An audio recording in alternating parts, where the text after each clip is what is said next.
So here we go.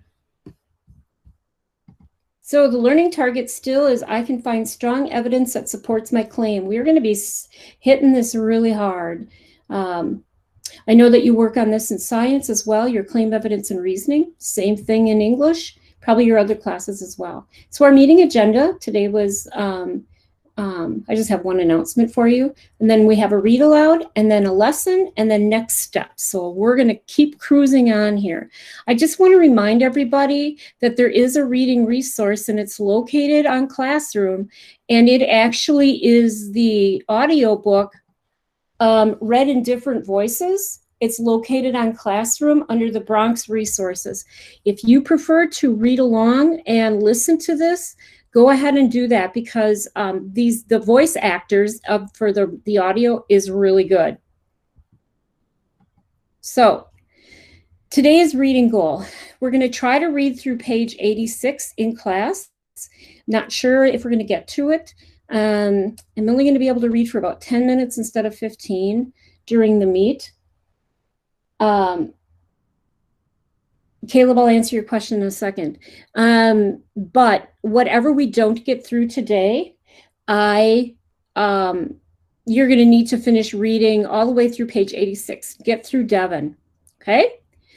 So to answer Caleb's question, Caleb, that was Mrs. Toshek, but now one of the other English 9 teachers found a way to upload the Audible version, meaning like it's a paid for version of voice actors. So it's not Mrs. Toshek reading. Okay. So first thing we're going to be doing is reading through page 86. Well, as far as we can, I'm going to set the timer for 10 minutes. And then when 10 minutes is up, we're going to have to stop and get to the lesson, because you will have a practice to do today. And then I'm wondering if you would like to actually have me pop open. I think I'm going to do that. I'm going to go to Classroom right now, and I am going to open up that resource, and I think that it'd be fun to listen to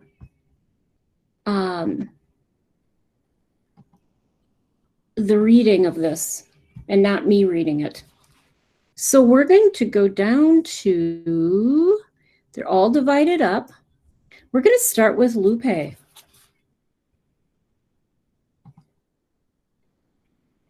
Lupe, Judy Ann tapped me on the shoulder this morning and passed. Okay, before we get started, I need all of you to have your books, and I need everybody to be on page 65. Follow along as we listen to this being read to us. Me a note real quick before Mr. Ward could see. It was from Leslie. "Are you okay?" it said. I turned and flashed her my okay smile. The smile was for real. "I'm fine today." "Better last night?" Forget it. I broke up with Marco and I was a mess. It was so silly. I've been planning to break up with him for weeks. I mean, I hardly ever see him anyways. Plus, I've been thinking, if I'm ever going to have a baby, I need to find a better father than Marco. Somebody who's got time for me at least. I don't want my baby and me to be alone like Gloria and Angel. She got it harder than I thought. Still, I wasn't in no hurry to break up with Marco, because that would make it official. Lupe Algarin is alone. I can't hardly breathe thinking about it. I busted up with Marco over the phone, which is good because right after I hung up, I felt this big hole rip open inside of me, and I started crying like little Rosa does when she's hungry and her bottle is empty and her mom has just left the room. Once I calmed down, I called Leslie. But as soon as I heard her voice, the tears started coming again. "I'm sorry," I said, trying to hide my sniffles. "I shouldn't have called." "Lupe, what's wrong?" "I don't want to bother you." "You're not bothering me. Anyway, that's what friends are for. Now, what happened? I told her about Marco and how I left him and how he didn't even seem to care that much and how I was all alone now. She was quiet for a minute. And she said, Lupe, sounds to me like you were already alone. I know, but never mind. It's okay. You're not really alone anyhow. You have friends. You have me. Yeah, I guess. Leslie said she feels lonely sometimes too. She told me about how it was right after her mom died. I really listened because she doesn't talk about her mother much. She said that after the funeral and even months after she moved in with her grandmother, her world felt so empty and hollow. She could hold it at one end and ring it like a bell.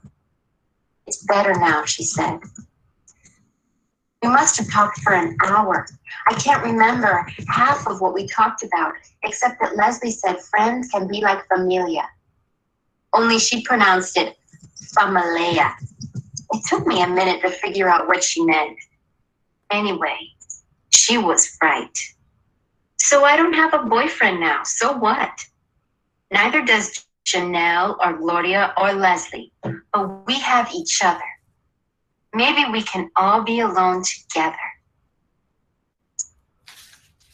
Open mic, El Noche, by Lupe Algarin. I stand out in the cold, El Noche and I, both too lonely for whispers. Only the wind shatters this silence. I have been here before, choking in solitude. But this time, when all the earth is hollow as a bell, I hold one end, ring it, and you come. A pale-skinned surprise, a friend.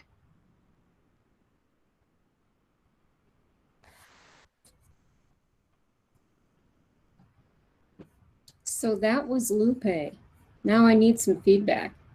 Do you want to listen to the next one or do you want me to read? Let's put it in the chat.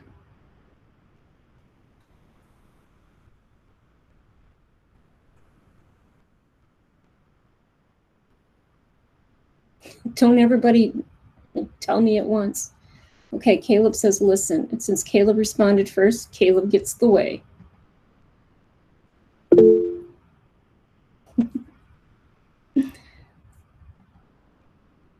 Next, we'll hear Tyrone and his response. Tyrone.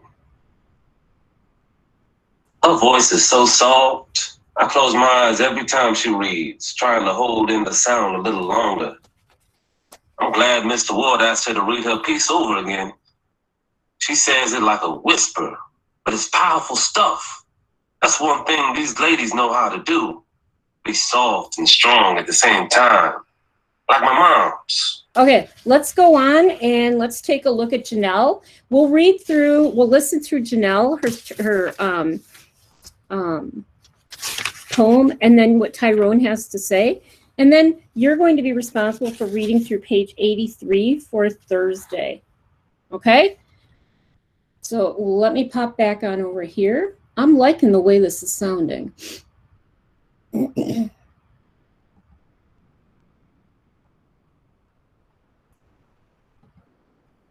Janelle. Tyrone said something to me today, but I didn't hear him. I'm having trouble getting Judy Ann's poem out of my head. Even Lupe said it was a surprise. We all thought Miss Fifth Avenue was self-confidence with a capital S, but her poem was all about wishing she could make herself over. I know what that's like. Which is what I tried telling Judy Ann the other day. Boy, was that a mistake. I ran into her in the bathroom. That seems to be our place to meet. Anyway, I decided to take advantage of the meeting. I've been meaning to tell you, I really liked the poem you read for Open Mic Friday. Yeah? Well, thanks. I'm not used to writing poetry. But nobody could tell it. You know, I could really get into what you were saying about trying to make yourself over. wishing you could be perfect and all. I mean, I feel like that every time I look in the mirror. Judy Ann nodded, and her tight mouth softened a little. She was about to say something, but then a toilet flushed and she realized we were not alone. Sheila Gambaroni came out of the stall, and the minute she did, Judy Ann slipped back behind her usual scowl and turned mean. "Look, I am nothing like you, okay?" she spit out. "In case you haven't noticed, you're fat and I'm not. And you're wrong about my poem. It was just words. It didn't mean anything. You got that?" And she slammed out of the bathroom and left me there, stinging from the inside out. I bit my lip to keep the tears back.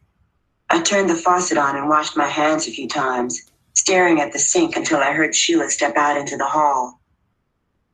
I glanced up at the mirror before I left. "You're wrong, Judy Ann," I said to the mirror. "They weren't just words, and you know it." I haven't tried talking with her since. I don't want to give her an excuse to be mean to me again. I'm not mad at her, though. I know there's a part of her that's as scared to look in the mirror as I am. I saw that person for a few seconds, even if she wants to deny it. Calling me names won't change the way she feels inside.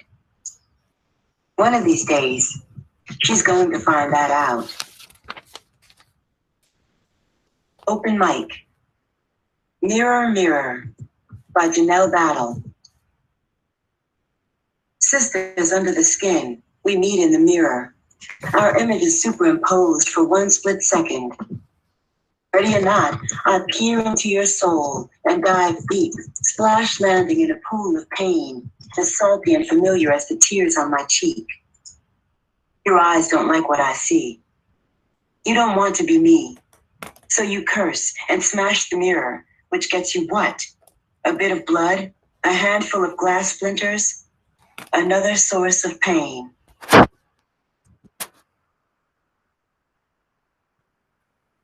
Whoa, that one was kind of heavy. I want to hear what Tyrone has to say about that.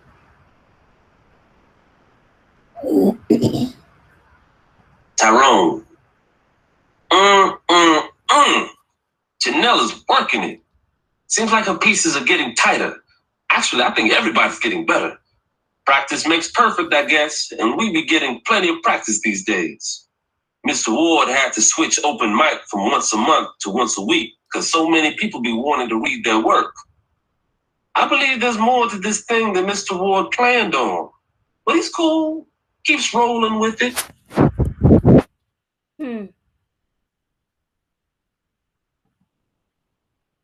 Interesting. I think Janelle really, I feel really bad for her. Having people say really mean things. Does that really happen in high school? Is finding evidence. So what is the process of finding evidence? First, you need to start with something to show or prove. So like a claim. I keep talking about a claim. It's also the same as an inference. Then you look for places in the text that show or support whatever it is you're trying to show or support. We want to have good, strong evidence. So these are strategies to find evidence. Use your reasoning. Think about it logically. What in the text made you think that? Pull that as evidence. Look for actions, narration, or dialogue that support. Usually a character's actions. It creates a thought that you make an inference about. Look back for those. Think about what the text needs to show in order to support and find that. This is a two-step process. First, really think about what it is you're trying to show. Then try to find the closest thing to it in the text. So if you make a claim or an inference, you need to back it up with textual evidence because you can't just make any kind of a statement. You have to be able to prove it. Think about being in a court of law. Now, there are three gates, and I'm going to keep talking about these. There are three gates that good evidence goes through. One, is the piece of text enough to support your argument? Is everything in this piece of text related to my argument? And is there anything in the surrounding text that could better support my argument? So enough, related, and better. Those are the three gates we're going to use when we're looking at evidence. I know that a lot of people, when you're doing evidence, you'll just grab like an entire paragraph and you'll plop it in and say, there's my evidence. Well, not everything in there is related to what you're trying to prove. So I'm going to take a look at, we're going to walk through this together. I'm going to demonstrate how I use the strategies to determine which is the strongest piece of evidence. So I have a claim. I can infer that Leslie views herself as a loner, but deep inside she wants to belong. And I know that you read about Leslie last week. And for those of you who are sitting there thinking, I did, that would mean you need to go back and do some reading. But here's my claim. I can infer Leslie views herself as a loner, but deep inside she wants to belong. That's my claim, my inference I'm making after reading through and really understanding who Leslie is. So now I have 4 options here of evidence, and I want to make sure that I find the strongest piece. And remember, we're thinking about the gates. Is it enough? Is it relevant? And is it the best? Okay. So I'm going to start with the first one. I'm starting to feel like I know Janelle, at least a little, and Lupe and Gloria and Reynard before Open Mic Fridays. I hardly knew anybody in this school at all. Big surprise. Well, that's a piece of evidence, but is it the best evidence for the claim? I can infer Leslie views herself as a loner, but deep inside she wants to belong. I don't think this one works because it doesn't really hit this part about her wanting to belong. Now I'm going to look at the next one. She, Amy, seems to be happy by herself, but I need to hear somebody's voice besides my own. I'm not as strong as she is. I'm going to go back through the gates. Is it enough? Well, there's a certain amount there. Is it relevant? Let's check this out. Seems to be happy by her, but I need to hear somebody's voice besides my own. I'm not as strong as she is. Does that fully fit our claim? I can infer Leslie views herself as a loner. Not really, doesn't fit, because here it talks about I need to hear somebody's voice besides my own. So that's not really seeing her as a loner. Dead is dead and lonely is lonely, and they both stink. All that matters, I told her, is that we're friends, and we are. Does that fit the gates? Is it enough? Dead by dead and lonely is dead. Dead is dead and lonely is lonely. So here it talks about her being a loner, so she knows that, and they both stink. So she views herself as a loner, but she doesn't really like it. And then she goes on to say, all that matters, I told her, is that we are friends, and we are.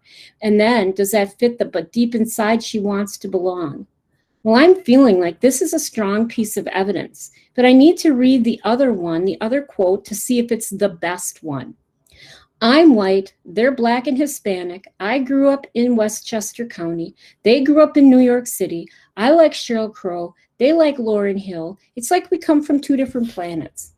Well, I think this more talks about how she's very, very different than the other people, but it doesn't really get to the part about her viewing herself as a loner. Maybe it does answer that, right?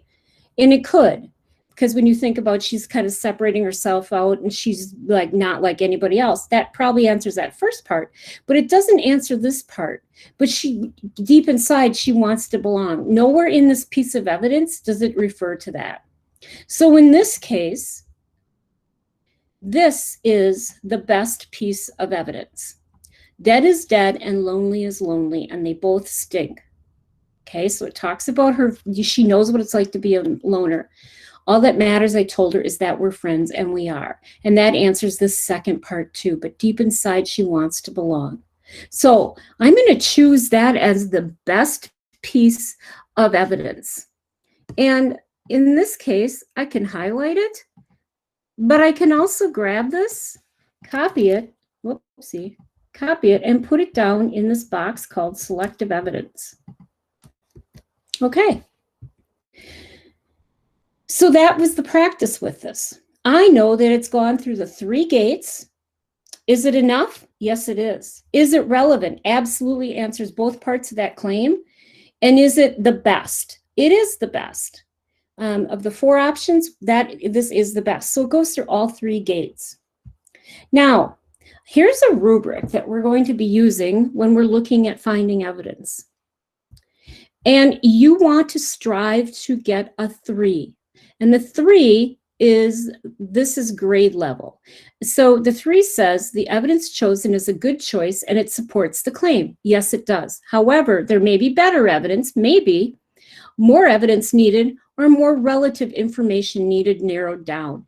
But it's still grade level because we were able to take it and put it through the 3 gates. Could there be better evidence? Well, there might be. But this one right here, it's we meet grade expectations. Let's look at what it would have been for a 4. The evidence chosen is clearly the best choice from the excerpt. We didn't read an excerpt. This time you had 4 options to choose from. The evidence is enough to support the inference and only includes information relative to the claim. Now, we had an excerpt, a chunk of text to read through, we might have been able to get to the 4 level on this one. But this time we had 4 different quotes for us to choose from. So we didn't practice pulling this from an excerpt. And down here, we talked about the 3 gates. And here again are the strategies for finding evidence. So that walks us through the practice. Now I'm going to pop back over here because I want to know what kind of questions you have for me, because you are going to be doing a practice assignment. And I'm going to show it to you in just a second. Throw it in the chat or unmute. What questions do you have about finding evidence, finding the best evidence?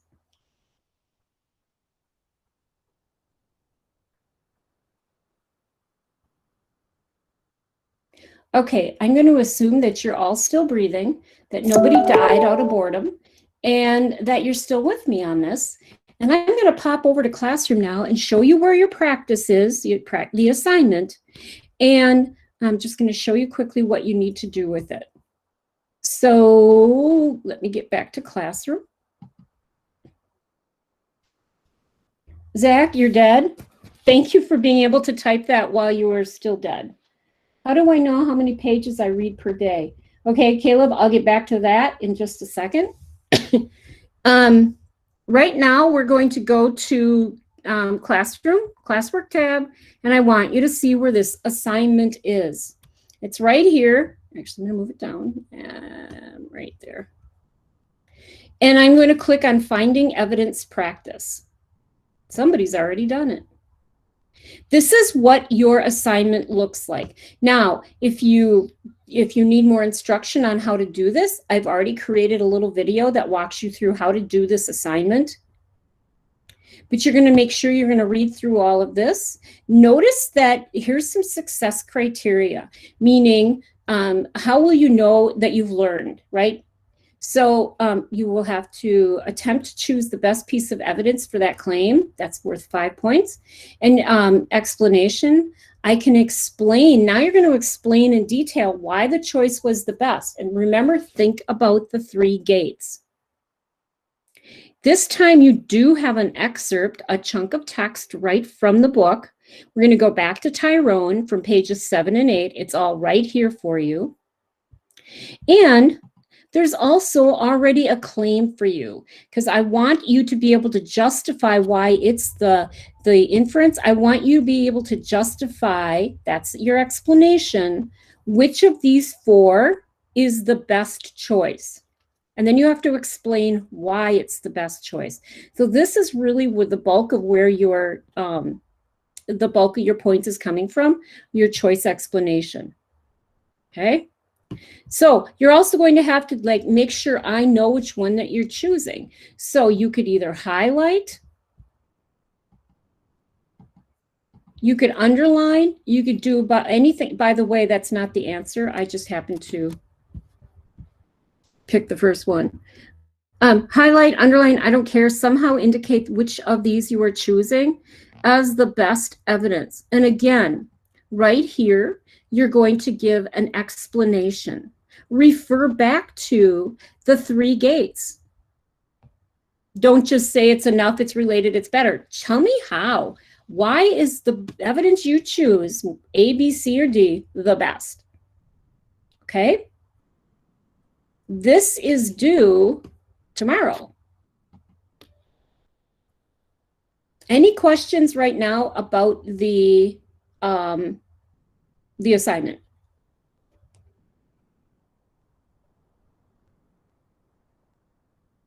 I'll take that as a no.